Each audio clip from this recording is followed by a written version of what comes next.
The cost of living in the UK is rising and it's changing people's lives. London is witnessing huge protests against rising energy bills and the cost of living. The rate at which prices are rising has remained the same. 25% of households in London are living in food poverty. That's just under 1 million children that are hungry.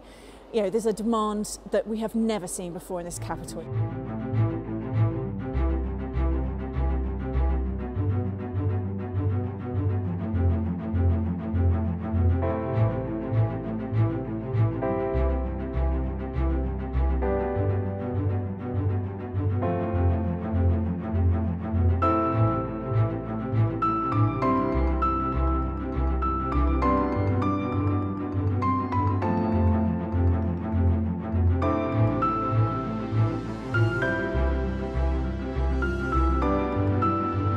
And we are all one community.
Look at that celery, there's nothing wrong with that celery. It's pert, it's young, it's healthy, it's happy with life.